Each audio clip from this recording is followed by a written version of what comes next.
جاری کرنا چاہوں گا۔ دنیا میں گھر تو کروڑوں کی تعداد میں ہیں، بیت اللہ پہ غلاف کیوں ہے؟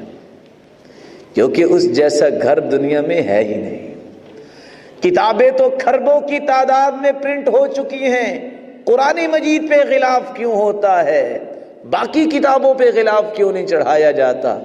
کیونکہ اس جیسی عظیم کتاب کوئی اور ہے ہی نہیں۔ اللہ تعالیٰ نے شہزادی اور سید زادی مومنہ پہ غلاف چڑھانے کا حکم دیا ہے، بقیہ عورتیں کیوں نہیں چڑھاتی؟ یہ برقع کیوں نہیں پہنتی، پردہ کیوں نہیں کرتی؟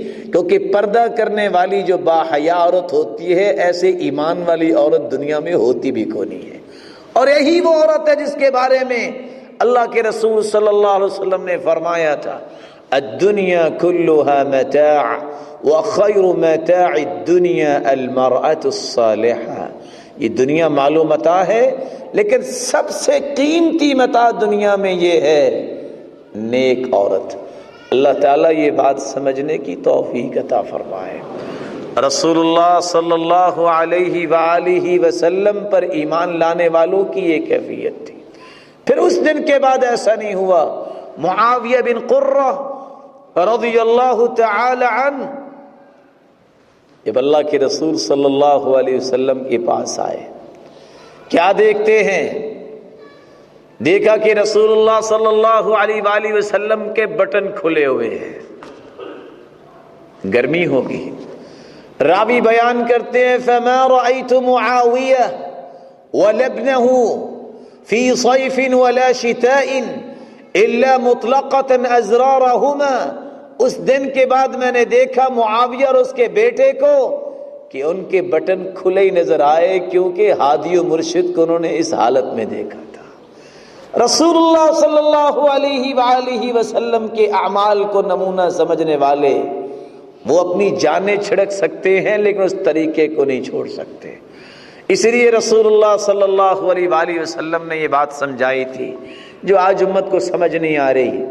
صحیح مسلم کھولیے، فتح مکہ کے موقع پر صحابہ جا رہے ہیں، 14ویں صدی کا مسلمان نہیں، صحابی جا رہے ہیں۔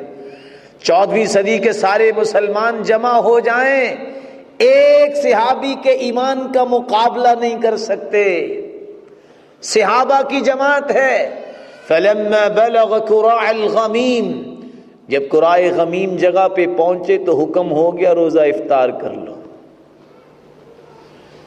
صحابہ نے روزہ افطار کر لیا۔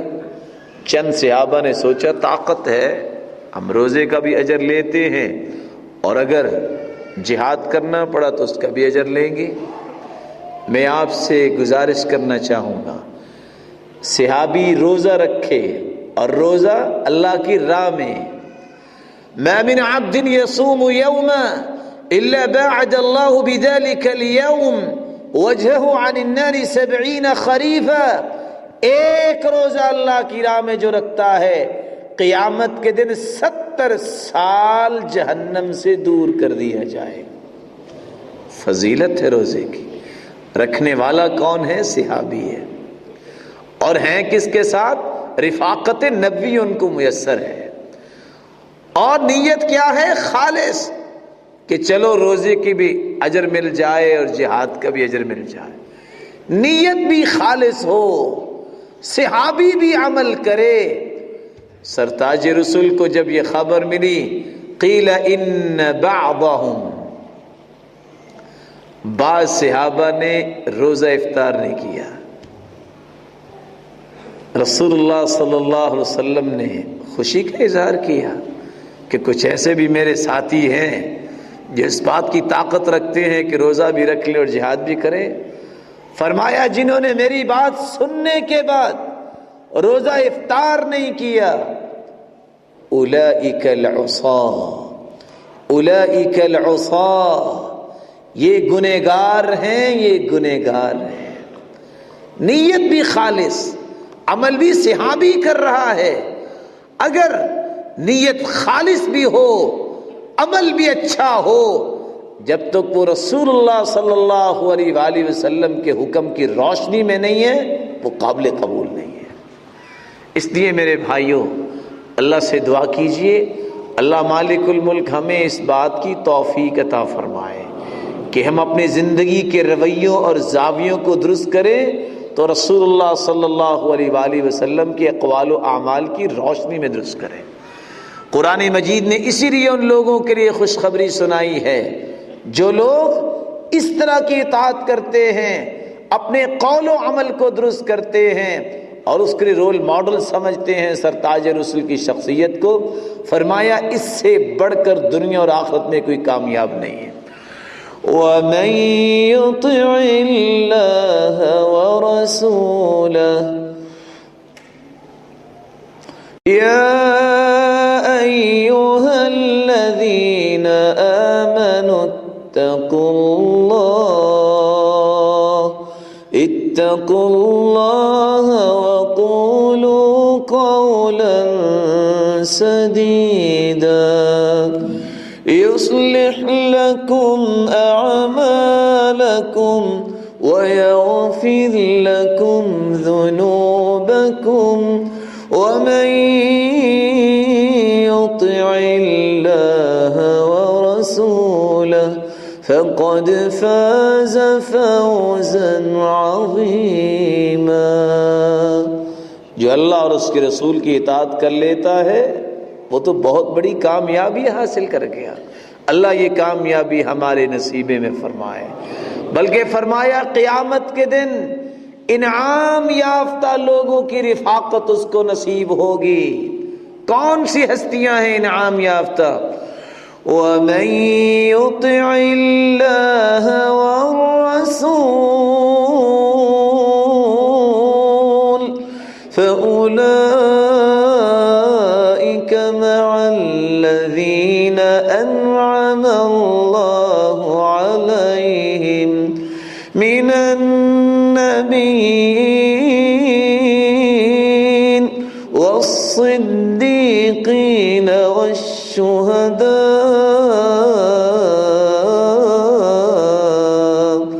وَالصَّالِحِينَ وَحَسُنَ أُولَئِكَ رَفِيقًا۔ جو اللہ کی اطاعت کرتا ہے، اس کے رسول کی اطاعت کرتا ہے، قیامت کے دن ان ہستیوں کے ساتھ ہوگا جن پہ اللہ کا انعام ہوا ہے۔ اور انعام کن پہ ہوا ہے؟ انبیاء کرام پہ، صدیقین پہ، شہداء اور صالحین پہ۔ یہ شخص جو اتباع کرتا ہے اللہ کے رسول کی، اطاعت کرتا ہے، قیامت کے دن انبیاء کی رفاقت اس کو نصیب ہوگی، صدیقین، شہداء اور صالحین کی رفاقت نصیب ہوگی۔ وَحَسُنَ أُولَئِكَ رَفِيقًا، اس سے بڑھ کے رفاقت اور اچھی ہو کون سی سکتی ہے؟ اللہ ہر ایک کے نصیبے میں فرمائے۔ بلکہ اللہ مالک الملک نے تو فرمایا جو میرے پیغمبر کی اطاعت کرتا ہے وہ میرا محبوب بن جاتا ہے۔ ہر شخص اللہ سے محبت کرتا ہے، یہ کوئی کمال کی بات نہیں ہے، مخلوق خالق سے محبت کرتی ہے۔ کمال یہ ہے کہ مالک الملک اپنی مخلوق میں سے کسی کو اپنا محبوب بنا لے، کسی سے محبت کرے۔ اللہ مالک الملک فرماتے ہیں قُلْ إِن كُنتُمْ تُحِبُّونَ اللَّهَ فَاتَّبِعُونِي يُحْبِبْكُمُ اللَّهُ وَيَغْفِرْ لَكُمْ ذُنُوبَكُمْ۔ میرے پیغمبر کی اطاعت کر لو، میں تمہیں اپنا محبوب بھی بنا لوں گا اور تمہاری زندگی کے گناہوں کو معاف بھی کر دوں گا۔ رسول اللہ صلی اللہ علیہ وآلہ وسلم کی اطاعت، اس کی فرما برداری انسانی زندگی کے ہر قول و عمل میں ضروری ہے اگر ایمان کو مکمل کرنا ہے۔ آج ایک مومن جو حقیقت میں اپنے آپ کو مومن تو کہلاتا ہے، اور وہ مومن جو کہتا ہے کہ مجھے اللہ کے رسول سے سچی محبت ہے، پھر بھی اپنے اقوال میں کجروی لے آئے، اپنے عمل میں ٹیڑھ پن لے آئے، نافرمانی بھی کرے اور کہے کہ میری محبت سچی ہے، یہ ممکن نہیں۔ کہنے والے نے صحیح کہا ہے، شرط المحبة أن توافق ما تحب على محبته بلا عصيان فإذا ادعيت له المحبة مع خلافك ما يحب فأنت ذو بهتان. اگر تمہیں اپنے عمل کی موافقت نہیں ہے اللہ کے رسول کے عمل کے ساتھ اور تم محبت کا دعویٰ بھی کرو تو سچی بات یہ ہے اس نافرمانی کے ساتھ تمہاری محبت سچی نہیں ہے. اور اگر تم مخالفت بھی کرو اور کہو کہ میں محبت کرتا ہوں تو یہ بہتان ہی باندھتے ہو، محبت نہیں ہے. ہو محبت انسان کی اور پھر انسان کو جس محبوب کا چہرہ انور بھی پسند نہ ہو، دور کی بات نہیں ہے. 10 سالہ بچے کا بھی یہ شعور زندہ ہے کہ اگر میرے دوست نے ڈالر کا پین لگایا ہے اپنی جیب پہ تو میں نے بھی ڈالر کا پین ہی لگانا ہے. یہ بچے کا شعور ہے جو بالکل لاشعوری میں یہ عمل کر رہا ہے. ہو انسان عقل و دانش والا اور کہے کہ نہیں اللہ کے رسول صلی اللہ علیہ وآلہ وسلم کا چہرہ انور مجھے پسند نہیں ہے. دیکھیے آج سے کوئی 2-4 ماہ قبل مسلمانوں پہ کیا مصیبت آئی. میں آپ کی زبان میں بول رہا ہوں. مصیبت کیا؟ فیس بک بند ہو گئی. دنیا کے اندر شور مچ گیا. فیس بک بند نہیں ہونی چاہیے. ارے اللہ کے بندو یہ فیس بک نہیں ہے، یہ ساری زندگی بند رہتی ہے، کوئی پوچھتا ہی نہیں ہے اس کو کہ کیوں بند رکھی ہے، اس کو بھی کھول لو. اصل بات فیس بک کی نہیں تھی. غلاظت کے رسیا لوگ جو تھے ان کا وہ جو نشے میں دھت تھے ان کا نشہ ختم ہو گیا تھا. اگر ان کو فیس بک سے کوئی تعلق ہوتا تو رسول اللہ صلی اللہ علیہ وآلہ وسلم کی محبت میں سچے ہوتے تو اس فیس بک کو بھی دیکھ لیں. یہ ساری زندگی بند رکھتے ہیں اور کوئی پوچھنے والا ہی نہیں ہے. اور حقیقت یہ ہے رسول اللہ صلی اللہ علیہ وآلہ وسلم جیسی ہستی اللہ نے حسین پیدا ہی نہیں کی. ابو رمسا جس کے بیٹے کی آنکھ میں کوئی جچتا نہیں تھا، اس نے کہا بیٹا آؤ میں تمہیں ایسی ہستی دکھاتا ہوں پھر مجھے بتانا. جب اس شخص نے پہلی مرتبہ سرتاج رسول کے چہرہ انور پہ نظر ٹکائی تھی تو اس کی زبان بول اٹھی تھی واللہ ان ھذا لرسول اللہ. اللہ کی قسم یہ مبارک چہرہ کسی رسول کا ہی ہو سکتا ہے. اور عبداللہ ابن سلام رضی اللہ تعالیٰ عنہ نے جب مدینے میں سرتاج رسول کو دیکھا تھا تو زبان بول اٹھی تھی واللہ اللہ کی قسم ان ھذا الوجه ليس بوجه كذاب، یہ چہرہ انور جھوٹا نہیں ہو سکتا. آج میری اور آپ کی محبت اگر سچی ہو تو ہمیں اس کی طرح قول و عمل تو بات کی بات ہے، ہمیں اپنے جسمانی خد و خال جو ہیں ان کے اوپر بھی تھوڑا سا غور کرنا ہے. یہ انتخابی نشان ہے مسلمان کا. ہر قسم کی فوج دنیا میں موجود ہے، یونیفارم الگ الگ ہے، ہر ایک ادارے کے اصول و ضوابط ہیں. مومن بننے کا بھی یہ اصول ہے کہ اس نے اپنے آپ کو بنایا ہے، سنوارا ہے تو اس کے سامنے آئیڈیل کون ہے، اس کے سامنے نمونہ کون ہے؟ وہ نمونہ ہے جس جیسی ہستی اللہ نے پیدا ہی نہیں کی. اللہ مالک الملک ہمیں اس بات کی توفیق عطا فرمائے. اور یاد رکھنا یہ بات چھوٹی نہیں ہے، اس لیے فرمایا تھا وَجُعِلَ الذُّلُّ وَالصَّغَارُ عَلَى مَنْ خَالَفَ أَمْرِي. ذلت اور رسوائی اس پہ چھا جائے گی جو میری بات کی مخالفت کرے گا. آج مسلمانوں کی تعداد کوئی کم ہے؟ آج ان کے پاس کوئی طاقت نہیں ہے؟ کیا ان کے پاس قوت نہیں ہے؟ سب کچھ ہے، نہیں ہے تو وہ ایمانی قوت نہیں ہے. آپ ذرا تاریخ کی ورق گردانی کر کے دیکھیے، قبرص کی جنگ میں قبقلار تو آیا ہی تھا نا. آج دنیا کہتی ہے کہ فلاں سپر پاور ہے، ایک مسلمان تو نہیں مانتا، اس لیے کہ سب سے بڑی پاور تو اللہ کے پاس ہے. 8 طاقتیں اگر جمع ہو جائیں جو اس وقت دنیا اس کو سپر پاور کہتی ہے تو ایک رومی طاقت بنتی ہے. لیکن قبقلار لاکھوں کی فوج لے کے آیا. جب اس نے دیکھا جاسوس بھیج کے پتہ کرو یہ مسلمان کرتے کیا ہے، جاسوس نے آ کے 2 لفظ بیان کیے تھے فرسان بالنہار ورہبان باللیل. یہ رات کو تہجد پڑھنے والے ہیں اور دن کو گھڑ سواری کرنے والے ہیں. خب قلار نے کہا تھا لفقوا رأسی، میرے چہرے کو ڈھانپ دو، میں ان آنکھوں سے وہ دن نہیں دیکھ سکتا جس دن تم سب کے سب تہ کر دیے جاؤ گے۔ اور لکھنے والا لکھتا ہے ایسا ہی ہوا کہ اس کا چہرہ لپٹا ہوا تھا اور اس کے جسم کے ٹکڑے کر دیے گئے۔ وجہ کیا تھی؟ ایمانی طاقت تھی۔ آج ایمانی طاقت ختم ہو گئی ہے۔ کون سی ایمانی طاقت؟ سب سے بڑا ایمان تو یہ ہے کہ آخر ہم نے اپنی زندگی کا آئیڈیل کس کو بنایا ہے، ہم سب سے بڑی ہستی کس کو سمجھتے ہیں؟ رسول اللہ صلی اللہ علیہ وآلہ وسلم کی اطاعت کو لازم پکڑنے کے لیے قرآن و سنت کی طرف رجوع کرنا ضروری ہے۔ اور اطاعت اور فرما برداری سے انسان دور کیوں ہٹتا ہے؟ اس کی وجوہات ہیں۔